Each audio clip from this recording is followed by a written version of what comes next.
Hello everyone, welcome to my YouTube channel UPSC academy. तो आज की जो हमारी वीडियो है वो चैप्टर 1 की जो एक्सरसाइज वाली मतलब पार्ट 3 जो वीडियो है उस वीडियो को हम इसमें कवर करेंगे। इस वीडियो में हम जो एक्सरसाइज है उसको जितने भी क्वेश्चंस हैं वो बहुत इंपॉर्टेंट होते हैं। हर एनसीईआरटी के लास्ट में जो क्वेश्चंस होते हैं इंपॉर्टेंट होते हैं, उन क्वेश्चन को हम यहाँ डिस्कस कर लेते हैं। तो पार्ट इसके जो थ्री वाले दो पार्ट हैं वो मैं ऑलरेडी बना चुका हूँ। तो इसमें हम एक्सरसाइज स्टार्ट करते हैं। ये हमारे पार्ट नंबर 3 है, ठीक है। तो इसमें फर्स्ट क्वेश्चन कह रहे हैं कि select the correct word from the following list and fill in the blanks. तो इसमें देखो पहला जो ऑप्शन है यहाँ पर कुछ वर्ड्स दिए, float, water, crop, nutrients and preparation, ठीक है। तो ये वर्ड जो है जो आपको फिल इन द ब्लैंक्स में है फिल करना है। सबसे पहले कह रहे हैं the same kind of plants grown and cultivated on the large scale at a place is called. तो इसको क्या कहते हैं कि इस जो भी प्रोसेस है ये या फिर इस सिस्टम को आप बोल सकते हो the same kind of plants grown and cultivated on a large scale at a place is called. ये किसकी डेफिनेशन है? ये जो डेफिनेशन है वो किसकी है? क्रॉप की डेफिनेशन है। तो क्या कहते हैं? क्रॉप कहते हैं। क्या कहते हैं इसको? क्रॉप कहते हैं। सेकंड देखें, the first step before growing crops is. तो फर्स्ट स्टेप क्या था? Preparation of soil. तो सबसे पहला स्टेप था कि हम उसकी प्रिपरेशन करें। किसकी प्रिपरेशन करें? प्रिपरेशन ऑफ सॉइल, ठीक है। ये पॉइंट आया आपको समझ में? तो यहाँ पर प्रिपरेशन हो जाएगा और यहाँ पर आपका क्या हो जाएगा? क्रॉप। ये क्रॉप की डेफिनेशन है फर्स्ट वाली, और सेकंड में आपका क्या भी। तो क्रॉप हो गया आपका जो प्रिपरेशन हो गया। अब यहाँ पर 3 और रह गए यहाँ पर, ठीक है। चलिए अब यहाँ पर अगर हम ध्यान दें तो क्या लगा? डैमेज्ड सीड वुड क्या है? लिखेंगे फ्लोट। क्या होगा यहाँ पर? Float on the top of water. जब हम वो कर रहे थे कि सेपरेशन ऑफ सीड्स कर रहे थे या सिलेक्शन ऑफ सीड्स कर रहे थे, good seeds and bad seeds, ठीक है। अब यहाँ डी में बात करें, for growing a crop sufficient sunlight and क्या है? सफिशिएंट देखो अगर हम वहाँ देखें तो क्या रह गया? फ्लोट हमारा यहाँ से कैंसिल हो गया। अब वाटर एंड न्यूट्रिएंट्स रह गया। क्या रह गया? Water nutrients. तो कह रहे हैं कि सनलाइट एंड यहाँ पर जो भी होगा या तो वाटर होगा या क्या होगा आपका? न्यूट्रिएंट्स होगा। And from the soil are essential. तो एंड न्यूट्रिएंट्स यहाँ होगा, यहाँ आपका क्या होगा? यहाँ आपका न्यूट्रिएंट्स हो जाएगा और यहाँ आपका क्या हो जाएगा? वाटर, ठीक है। तो इसको अब पढ़ते हैं। For growing a crop sufficient sunlight and water, sufficient sunlight and water and nutrients from the soil are essential. तो यहाँ पर आप जो है न्यूट्रिएंट्स भी लिख सकते हैं और अगर वहाँ पर न्यूट्रिएंट लिखेंगे तो यहाँ पर आप वाटर लिखेंगे, ठीक है। तो कोई भी आप पहले और बाद में लिख सकते हो, नो प्रॉब्लम। अब सेकंड उसमें आपको क्या करना है? मैच करना है। क्या करना है? Match the following. तो यहाँ देखें कि यहाँ देखें मैच द, इसमें कॉलम ए में हमारे कुछ दिए और कॉलम बी। तो कॉलम ए को बी से मैच करना है। सबसे पहले खरीफ क्रॉप्स। तो खरीफ क्रॉप्स मैंने आपको बताया था क्या था? JKS। कब? जून से सितंबर तक। क्या? जून से सितंबर तक, मतलब इनको रेनी सीजन भी कहते हैं। क्या? खरीफ क्रॉप्स को जो है आप जो है रेनी सीजन भी कहते हैं, रेनी सीजन क्रॉप्स भी कहते हैं इसको, ठीक है। तो इसका क्या होगा? खरीफ क्रॉप्स में हमारा आ जाएगा पैडी एंड मेज, है ना, ये क्योंकि यही होता है आपका। अब हम सेकंड रबी क्रॉप्स में क्या देंगे? हमारे वीट, ग्राम एंड पी। तो इसका डी हो जाएगा, मतलब इसका ई हो गया और इसका आपका डी हो जाएगा। तो यहाँ ध्यान रखिएगा वीट, ग्राम एंड पी। अब केमिकल फर्टिलाइजर। तो केमिकल फर्टिलाइजर क्या? Food for cattle, no. Urea and super phosphate. तो इसका आंसर क्या हो रहा है? इसका आंसर बी हो जाएगा, ठीक है। तो ये हो गया आपका। फिर ऑर्गेनिक मैन्योर। ऑर्गेनिक मैन्योर क्या है? Animal excreta, cow dung, urine and plant best. इसको हम क्या कहते हैं? इसको हम कहते हैं, इसका आंसर क्या हो जाएगा? सी हो जाएगा। फूड फॉर द कैटल नहीं होगा, ठीक है। यहाँ पर आपका सी हो जाएगा, ठीक है। चलिए अब हम बात करते हैं नेक्स्ट क्वेश्चन जो हमारा है, क्वेश्चन नंबर 3। कह रहे हैं गिव 2 एग्जाम्पल ऑफ ईच। तो आपको यहाँ पर एग्जाम्पल देना है और एग्जाम्पल आप ऊपर से लिखते हैं। खरीफ क्रॉप का एग्जाम्पल क्या है बताएं आप? पैडी एंड मेज लिख सकते हो। क्या लिख सकते हो?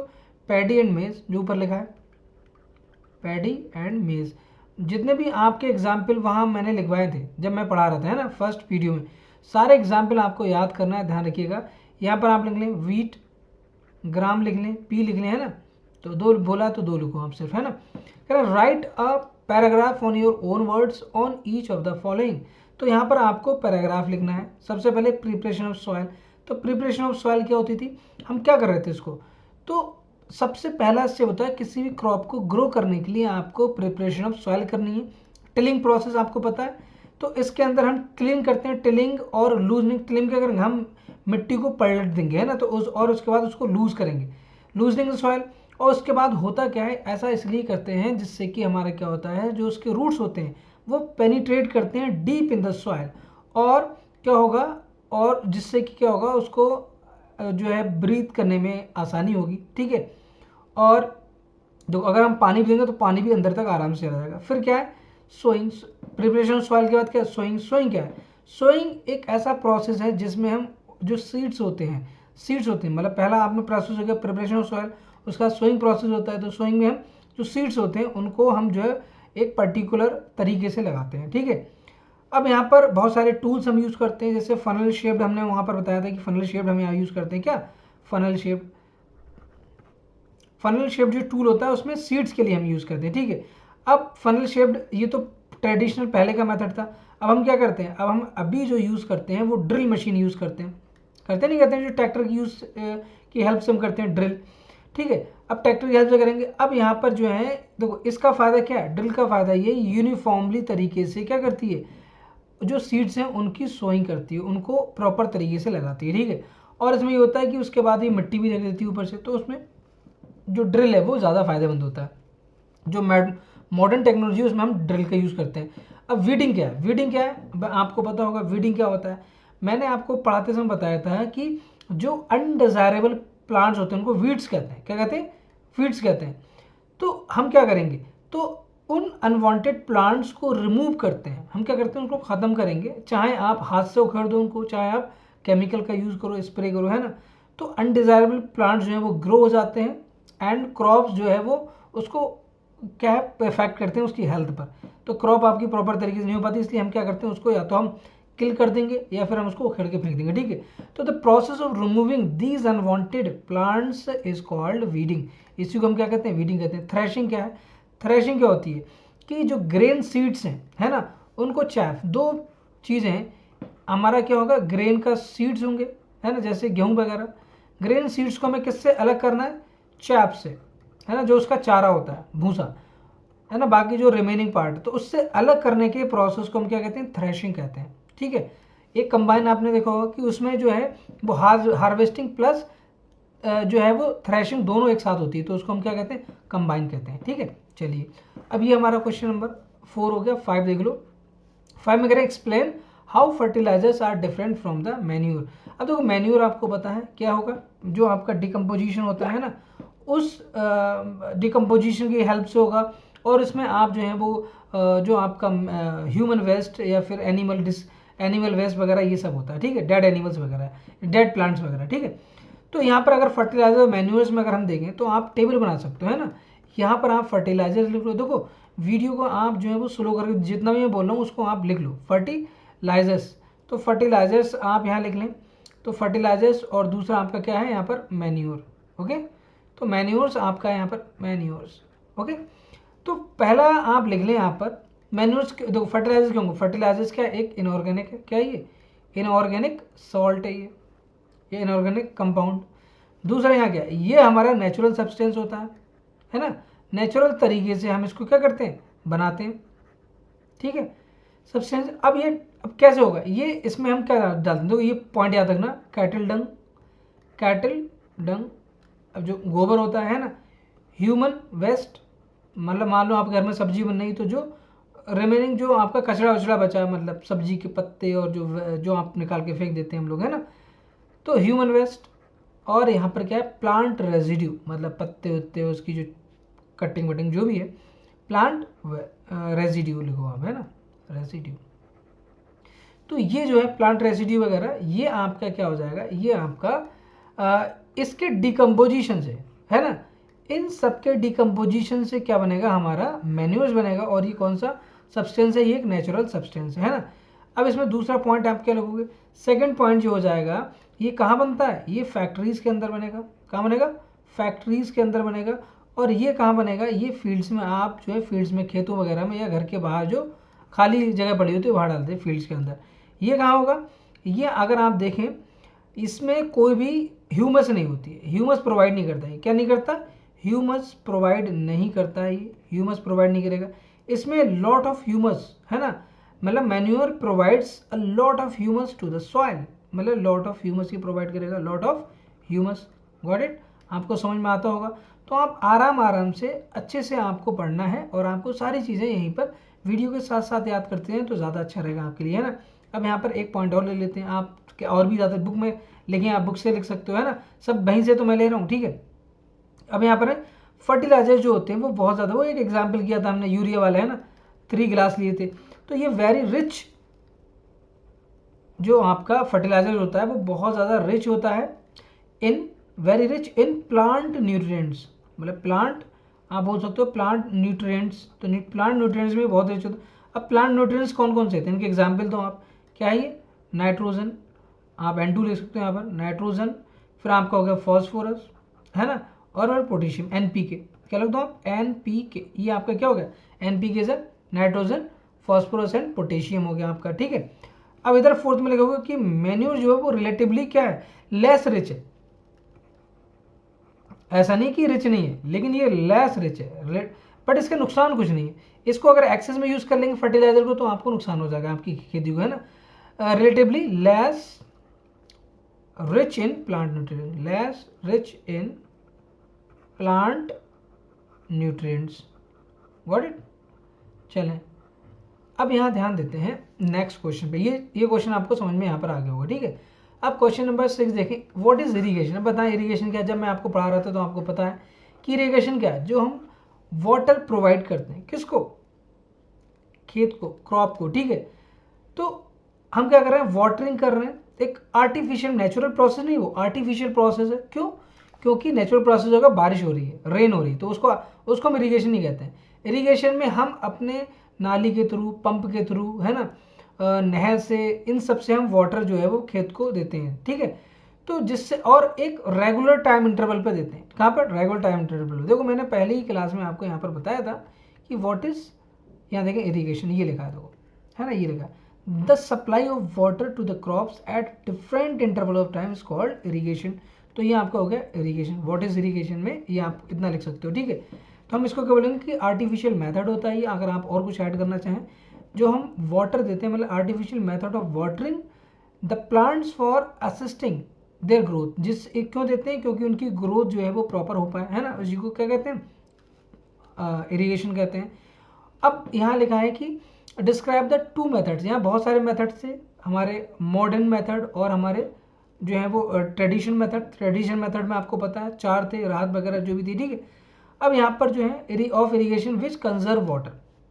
अब यहाँ पर आपको जो लेटेस्ट मेथड है, कौन सा? आपको देखो ये वाले देना है, ड्रिप इरीगेशन सिस्टम, और आपका दूसरा कौन सा था? एक तो ड्रिप सिस्टम है और दूसरा स्प्रिंकलर सिस्टम है। तो यहाँ से आपको लिखना है ना। बिल्कुल आप कहीं से कॉपी नहीं करें, सिर्फ आप जो है वो बुक से ही लिखें, है ना। तो देखो दोनों मेथड में आपको पता है कि ड्रिप में क्या करते हैं और उसमें क्या करते हैं। तो ड्रिप जो है वो ज़्यादा एफिशिएंट मेथड है, और ड्रिप मेथड में हम जड़ों में पानी देते हैं। कहाँ? जड़ों के अंदर पानी देते हैं। लेकिन स्प्रिंकलर मेथड में हम बारिश की तरह करते, बारिश होती है, मतलब ऊपर नोजल लगी होगी, नोजल क्या करती है, तो यहाँ पे सब है ना। यहाँ पर आप पढ़ लें इसको। तो यहाँ पर अगर आप ध्यान देंगे तो देखो यहाँ सब लिखा है। जब मैं पढ़ा रहा था तो यहाँ पर ये नोजल होती है, नोजल जो है वो घूमती है प्रेशर की वजह से। यहाँ मोटर लगी, मोटर जो पंप करेगी पानी को, तो इस पर प्रेशर आएगा, प्रेशर से नोजल्स जो रोटेट करेगी और पानी हर जगह छिड़क जाएगा। तो यहाँ जो पानी थोड़ा सा, हालांकि ये भी एफिशिएंट मेथड है, और मेथड को अगर देखें जो ट्रेडिशनल मेथड है, इस तरह से जो पानी जो बाहर है खेत के अंदर, इसमें पानी बहुत ज़्यादा यूज़ होता है, ठीक है।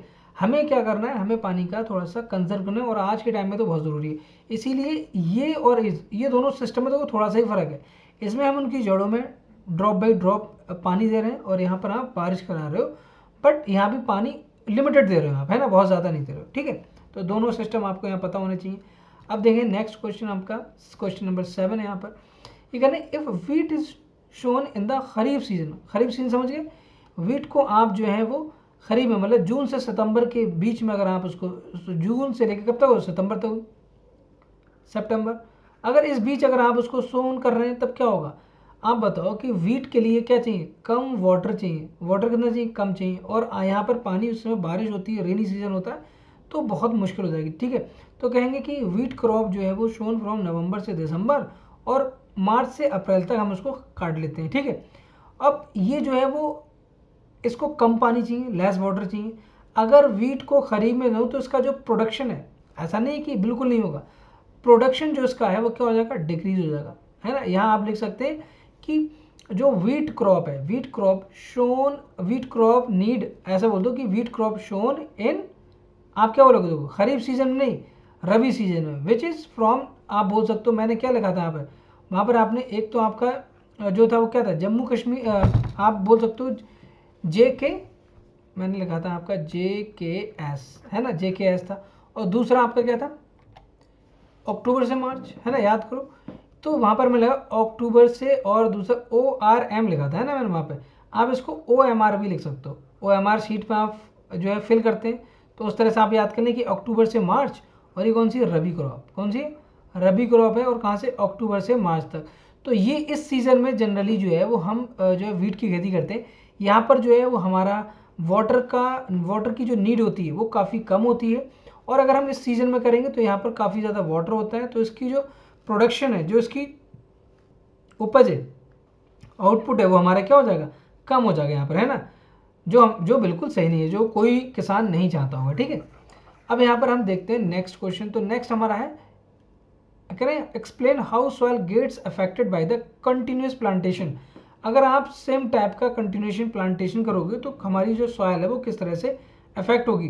तो देखो, जब हम लगातार खेती करते हैं, क्रॉप करते हैं 1 बाई 1, तो होता क्या है कि जो क्रॉप होती है वो मिट्टी के अंदर से क्या करेगी, जो न्यूट्रिएंट्स होते हैं उनके अब्जॉर्ब करती है। जैसे मान लो ये कोई मिट्टी है, तो यहाँ पर कोई हमारा प्लांट है, अब ये प्लांट क्या करेगा, इसकी जड़ें यहाँ पर होंगी, इसके जो रूट्स होंगे, ये रूट्स लगातार यहाँ से न्यूट्रिएंट्स लेंगे, है ना, इस मिट्टी के थ्रू, और इस पेड़, अब ये पेड़ जो आपने काट दिया, फिर आपने दोबारा फिर लगा दिया, तो इसके अंदर न्यूट्रिएंट्स की लगातार कमी होती रहेगी, धीरे धीरे कमी होती रहेगी। तो या तो आप क्या करें, आप इसमें जो है वो तो एक्स्ट्रा ऐड करते रहें, लगातार इसकी जो फर्टिलिटी है उसको आप कम ना होने दें। तो कंटिन्यूस प्लांटेशन होगा क्या, सॉयल को क्या करेगा, सॉयल के न्यूट्रिएंट्स को कम कर देगा, सॉयल क्या हो जाएगी, पुअरर हो जाएगी, है ना।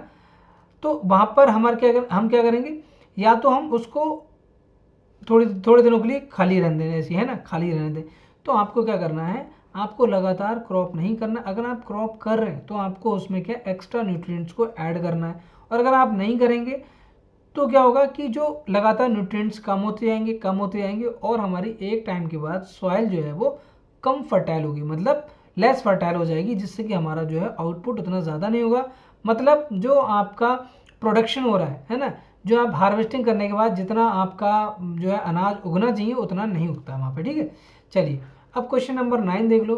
9 में कह रहे हैं व्हाट आर वीड्स। वीड्स क्या होते हैं, अनवांटेड प्लांट्स होते हैं, अनडिजायरेबल और अनवांटेड प्लांट्स जो नेचुरली उगते हैं, हम नहीं उगाते उनको, नेचुरली किसके साथ, जो क्रॉप होती है उसके साथ, naturally grown along with the crop, है ना।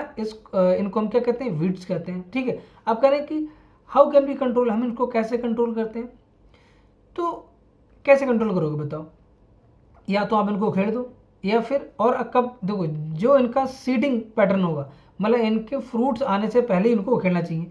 अगर आपने फ्रूट आने के बाद उखेड़ा तो क्या होगा, अब इनको ख़त्म किया तो उसके बाद जो सीड्स होंगे वो अगर फैल जाएंगे समय मिट्टी में तो दोबारा से उनके पेड़ उग जाएंगे, ठीक है।